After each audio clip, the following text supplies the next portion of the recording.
जुल्म फिर जुल्म है, बढ़ता है तो मिट जाता है, खून फिर खून है, टपकेगा तो जम जाएगा। नमस्कार, मैं हूं राजीव और आप देख रहे हैं घूमता हुआ आईना। बीजेपी के पैरों तले जमीन खिसकती जा रही है। जी हां, बीजेपी जिस हिंदुत्व की जमीन पर पैर जमाकर सत्ता पर टिके रहने के ख्वाब देख रही है, वही हिंदुत्व की जमीन इतनी चिकनाई भरी साबित हो रही है कि बीजेपी के पैर उस पर टिकने मुश्किल हो गए हैं। जनता को लुभाने के लिए बीजेपी ने हिंदुत्व का मसाला भारतीय राजनीति में तैयार किया था, मगर अब जनता ही उसे नकारती नजर आ रही है और इससे जाहिर हो रहा है कि 8 सालों की लगातार सत्ता के बाद अब मोदी सरकार के लिए टिके रहना मुश्किल हो रहा है। यूपी समेत 5 राज्यों के विधानसभा चुनावों से पहले आपने देखा था कि किस तरह मोदी जी को किसानों को घर वापस भेजने के लिए कृषि कानून वापस लेने का ऐलान करना पड़ा था, क्योंकि किसानों ने मोदी सरकार को ऐसी चुनौती पेश की थी जिसकी उसने उम्मीद नहीं की थी। अब फिर से नए विधानसभा चुनावों की तैयारी है और बीजेपी पूरी कोशिश कर रही है कि किसी तरह सांप्रदायिक मसले खड़े होते रहें ताकि जनता का ध्यान उसकी असली तकलीफों से हट जाए और उसे जीत हासिल करने में आसानी हो।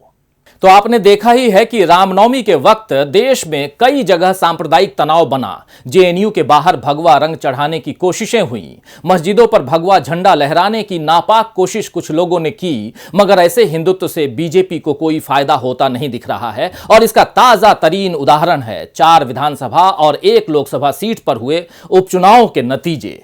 जी हां, जहां 5 सीटों पर भाजपा बुरी तरह हार गई है। दरअसल लोगों को अब समझ में आने लगा है कि हिंदुत्व बीजेपी का चुनावी और राजनीतिक पैंतरा है और जनता अब बीजेपी को इस पैंतरे का जवाब देने के लिए तैयार है। तो आज आईने की नजर से पड़ताल करेंगे दोस्तों कि आखिर क्यों फेल हो रहा है बीजेपी का दांव। क्या हिंदुत्व के शोर से परेशान हो चुकी है जनता, और यह भी समझने की कोशिश करेंगे कि कांग्रेस किस तरह बीजेपी को सबक सिखाने के लिए हो रही है तैयार। मगर सबसे पहले देखते हैं कि बीजेपी को किस डर से गुजरात चुनाव से पहले अपने फैसलों से यू टर्न लेना पड़ा है। गुजरात चुनाव में इस बार बीजेपी को डर लग रहा है कि कहीं सत्ता उसके हाथ से निकल न जाए। इसीलिए खुद पीएम नरेंद्र मोदी ने लगभग हर महीने किसी न किसी तरह गुजरात दौरे पर रहने का निश्चय किया है ताकि बीजेपी के प्रचार को धार दे सकें। जिस तरह यूपी में बीजेपी को जिताने के लिए मोदी जी ने सारी ताकत लगा दी थी, वही पैंतरे उन्हें अपने गढ़ गुजरात में भी आजमाने पड़ रहे हैं। सत्ता बचाने के लिए गुजरात सरकार ने अपने 4 फैसलों को भी वापस ले लिया है। बीजेपी ने शहरी इलाकों में गुजरात मवेशी नियंत्रण बिल 2022 वापस ले लिया है। इस बिल को 31 मार्च को कांग्रेस के कड़े विरोध के बीच विधानसभा में पास किया गया था। पारंपरिक रूप से पशुपालन करने वाले मालधारी समुदाय ने भी इस बिल का विरोध किया था। खुद प्रदेश बीजेपी के अध्यक्ष CR पाटिल भी इसके खिलाफ थे और अब चुनाव के पहले इसे वापस ले लिया गया है। वहीं कृषि क्षेत्र के लिए 6 घंटे बिजली दिए जाने के फैसले पर जब राज्य के कई हिस्सों में किसानों ने प्रदर्शन किया तो सरकार ने कहा कि वो किसानों को 8 घंटा बिजली सप्लाई देगी। तीसरा फैसला जो बीजेपी सरकार ने वापस लिया है वो परी तापी नर्मदा लिंकिंग परियोजना के संबंध में था। आपको बता दें कि वित्त मंत्री निर्मला सीतारमण ने 1 फरवरी को अपने बजट भाषण में कहा था कि PTN सहित 5 नदी जोड़ने वाली परियोजनाओं के लिए विस्तृत परियोजना रिपोर्ट तैयार है। मगर 28 मार्च को आदिवासियों के विरोध के बाद और वंसदा के कांग्रेस विधायक अनंत पटेल और गुजरात भाजपा अध्यक्ष CR पाटिल के नेतृत्व में एक प्रतिनिधिमंडल ने PTN परियोजना को रद्द करने के लिए वित्त मंत्री निर्मला सीतारमण और केंद्रीय जल शक्ति मंत्री गजेंद्र शेखावत से मुलाकात की थी, जिस पर सरकार को झुकना पड़ा। और चौथा फैसला GST से जुड़ा है। आप जानते हैं कि केंद्र सरकार ने कपड़ा वस्तुओं पर GST में 5% से 12% की बढ़ोतरी की थी, लेकिन यह फैसला गुजरात सरकार ने वापस ले लिया है। इस फैसले को 1 जनवरी से लागू किया जाना था, मगर पिछले साल दिसंबर में दक्षिण Gujarat chamber of commerce and industry के जरिए federation of Surat textile traders association के विरोध के बाद इसे रद्द कर दिया गया था। तो इस तरह उद्योग जगत, व्यापार, कृषि और पशुपालन, इन 4 क्षेत्रों से जुड़े फैसले बीजेपी सरकार को वापस लेने पड़े हैं। इनमें से 2 फैसले तो मोदी सरकार के लिए हुए हैं, मगर फिर भी गुजरात सरकार को उन्हें नकारना पड़ा, जो बीजेपी की कमजोर होती हुई स्थिति को दर्शाते हैं, दिखाते हैं। ऐसा पहली बार हुआ है दोस्तों कि बीजेपी को इतने बड़े पैमाने पर अपने पांव पीछे खींचने पड़े हैं और जाहिर है कि 4 फैसलों से यू टर्न गुजरात सरकार के गुजरात चुनाव के मद्देनजर ही लिया गया है। वैसे राम नाम राम से सत्ता हासिल करने वाली बीजेपी अब अगले चुनावों से पहले राम भक्त हनुमान जी की शरण में जाती हुई दिख रही है। गुजरात के मोरबी में शनिवार को हनुमान जयंती के मौके पर पीएम नरेंद्र मोदी ने भगवान हनुमान की 108 फीट ऊंची मूर्ति का अनावरण किया। आपको बता दूं कि हनुमान जी 4 धाम परियोजना के तहत देश की चारों दिशाओं में हनुमान जी की मूर्ति लगाने की योजना है।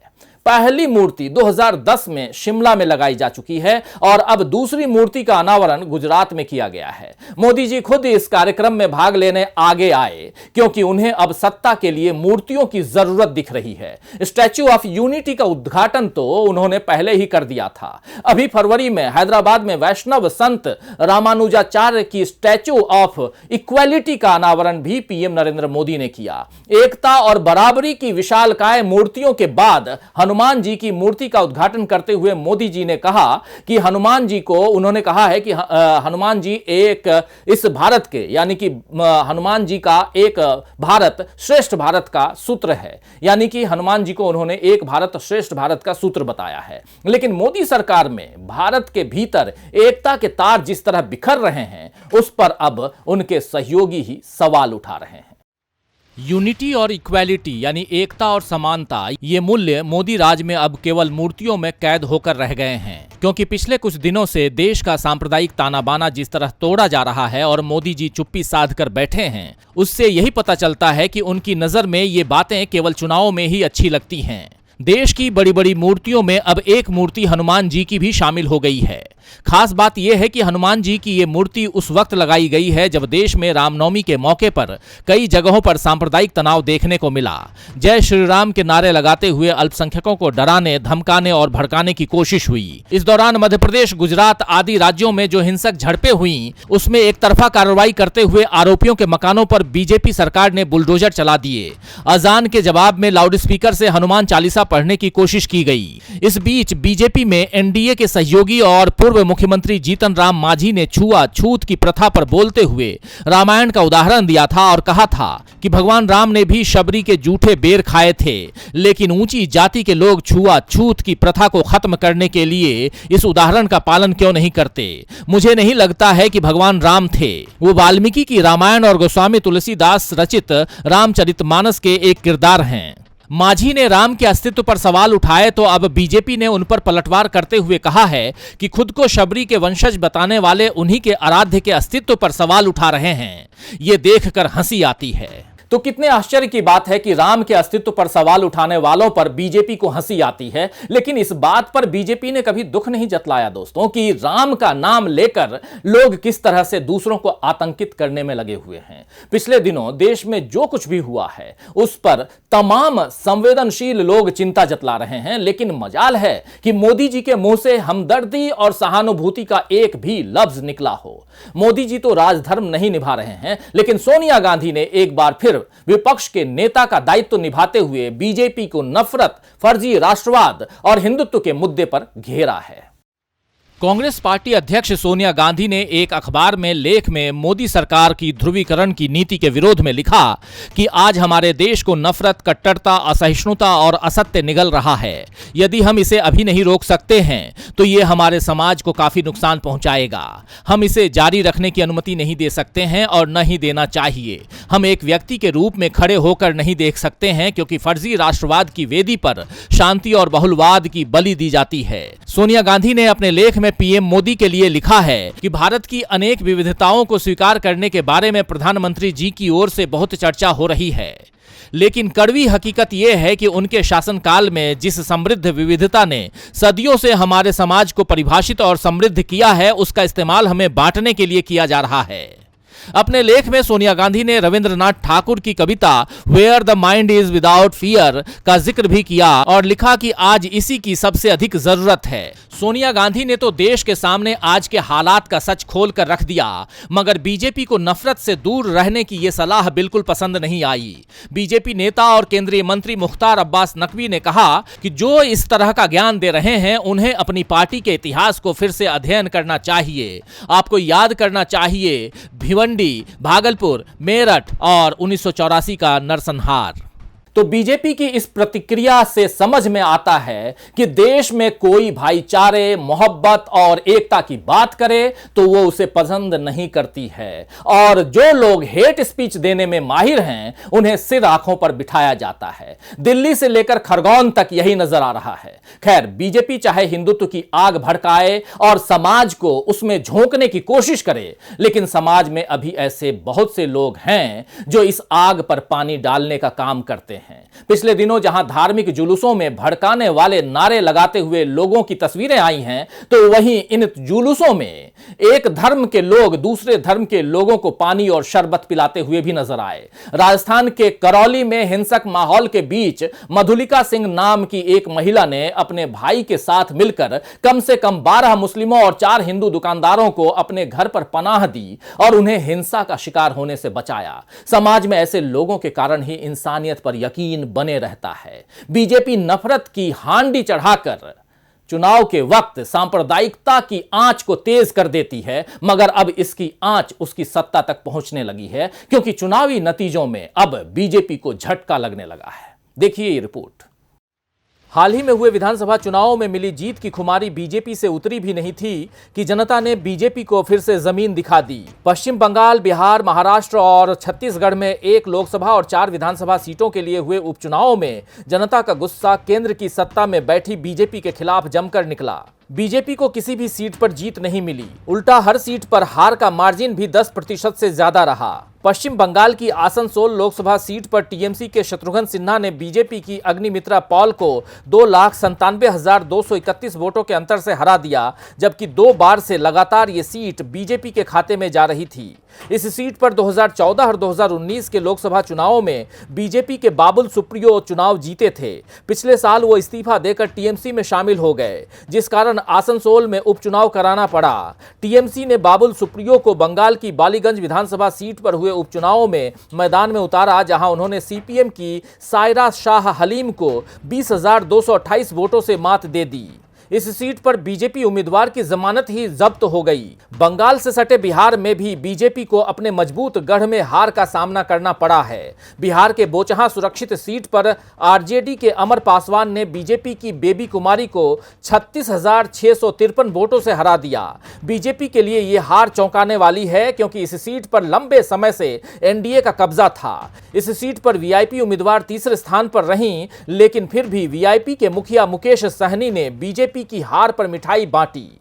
बिहार और पश्चिम बंगाल की तरह ही महाराष्ट्र और छत्तीसगढ़ में भी बीजेपी को मात खानी पड़ी है। महाराष्ट्र में कोल्हापुर उत्तर सीट पर कांग्रेस की जाधव जयश्री चंद्रकांत ने बीजेपी के सत्यजीत को 18,594 वोटों से मात दे दी। इसी तरह छत्तीसगढ़ में खैरागढ़ विधानसभा सीट पर कांग्रेस की यशोदा नीलांबर वर्मा ने बीजेपी की कोमल जंघेल को 19,381 वोटों से हरा दिया। तो 5 सीटों पर हुए उपचुनावों में कांग्रेस और टीएमसी को 2-2 और आरजेडी को 1 सीट पर जीत मिली है, जबकि बीजेपी खाली हाथ रही। बीजेपी की हार के पीछे सबसे बड़ा कारण महंगाई और बेरोजगारी को माना जा रहा है। पिछले साल भी उपचुनावों में बीजेपी को इन्हीं मुद्दों पर हार मिली थी, जिसके बाद विधानसभा चुनावों में सरकार ने महंगाई को थोड़ा रोक कर रखा हुआ था, मगर फिर महंगाई का जबरदस्त चाबुक जनता पर चलाया गया। इस वार से घायल जनता ने अब बीजेपी को जवाब दिया है। कुछ ही महीनों में फिर से चुनाव हैं और इस बार कांग्रेस भी बीजेपी को जवाब देने की तैयारी में लग गई है।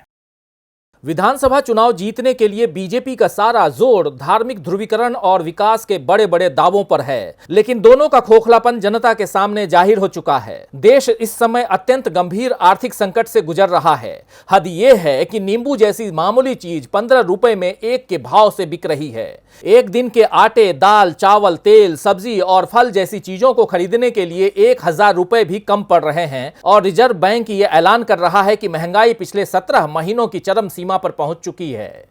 इस महंगाई का असर हर आर्थिक गतिविधि पर पड़ेगा, कामकाज, कारखानों, दुकान धंधों पर पड़ेगा। मतलब यह है कि पहले से यह चला आ रहा बेरोजगारी का सैलाब बढ़ता जाएगा, और इससे पहले कि देश इसमें डूब जाए, अब विपक्ष को मोर्चा संभालने के लिए तैयार होना चाहिए। इस बात को ध्यान में रखते हुए अब कांग्रेस ने गुजरात और हिमाचल प्रदेश विधानसभा चुनावों की तैयारी शुरू कर दी है। हिमाचल में तो उसकी सत्ता बीजेपी ने ले ली थी, लेकिन गुजरात में पिछली बार कांग्रेस ने बीजेपी को अपनी मजबूती दिखा दी दी थी। इस बार भी कांग्रेस ने चुनाव जीतने के लिए मंथन शुरू कर दिया है। जल्द ही कांग्रेस की चिंतन बैठक होने वाली है। कांग्रेस सदस्यता अभियान तेज कर रही है और सोनिया गांधी के घर पर कांग्रेस ने एक बैठक में इस बात पर भी विचार विमर्श किया कि प्रशांत किशोर को गुजरात चुनावों से पहले कांग्रेस में शामिल किया जाए या नहीं और उनकी रणनीति से किस तरह बीजेपी को मात दी जाए।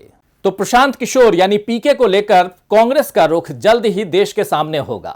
वैसे कांग्रेस की ये तैयारियां बता रही हैं कि वो एक बार फिर बीजेपी को कड़ी टक्कर देने के लिए तैयार हो रही है, मगर बीजेपी हिंदुत्व की ढाल को आगे रखकर ही चुनावी जंग जीतते जा रही है। देखना होगा कि इस ढाल से कब तक बीजेपी अपना बचाव कर पाती है, क्योंकि हिंदुस्तान की जनता को अब रोटी, शिक्षा, महंगाई और बेरोजगारी के जरूरी मसलों पर जवाब चाहिए। खैर, शायर कैफ भोपाली ने ठीक ही फरमाया है कि आग का क्या है पल दो पल में लगती है, आग का क्या है पल दो पल में लगती है, बुझते बुझते एक जमाना लगता है। तो आज के लिए बस इतना ही, फिर मिलेंगे खबरों के नए आईने के साथ। तब तक देखते रहिए डीवी लाइव। नमस्कार।